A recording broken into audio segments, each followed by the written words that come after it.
Loose Women star Janet Street Porter once briefly lived with Sinead O'Connor as the pair nursed the latter's manager through cancer, and now, in tribute to the singer, Janet has opened up about her friend. Loose Women's Janet Street Porter has revealed what it was like to live with the unpredictable and enchanting Sinead O'Connor following her death yesterday. In a poignant tweet published on This Morning, the 76-year-old described her late pal, whose mental health anguishes had been well documented over the years, as a saint. Sinead was utterly unpredictable, enchanting, and special, extraordinary in concert, she told her almost 83,000 followers. She continued, when her manager Steve, my pal, was dying with bladder cancer in 2001.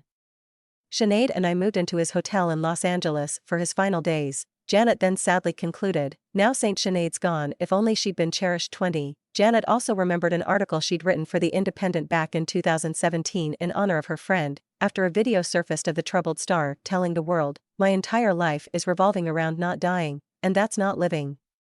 The Nothing Compares to You singer had been diagnosed with bipolar disorder in 2003 and later publicly declared that she suffered with depression and post-traumatic stress. A stream of supportive responses to Janet's tribute was left by fans, some of whom admitted they'd been close to tears as they read the words.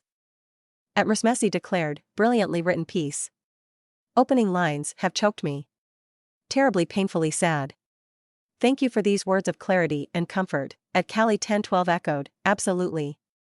Sinead was a beautiful individual who was lost in a world of rules and orders. I loved her belief in it's fine to be who you want to be.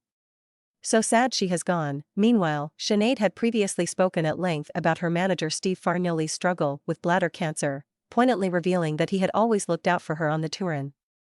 I remember we had a system that if I was being hassled at an industry do or whatever by someone, I'd mention the phrase princess and he'd immediately come over to rescue me, she recalled in an interview with Hot Press. She added that, in the weeks before his death, he'd called from hospital to explain things weren't looking too good. I asked him how bad it was and he said, well, I guess it's princess, and, she revealed sadly. She flew to Los Angeles to be with the man she regarded as a father, where she and Janet stayed with him during his final days, but he died aged 52 after the illness spread to his liver and other vital organs. Now the Irish songstress has died herself, after being found unresponsive at her home, although no official cause of death has been confirmed.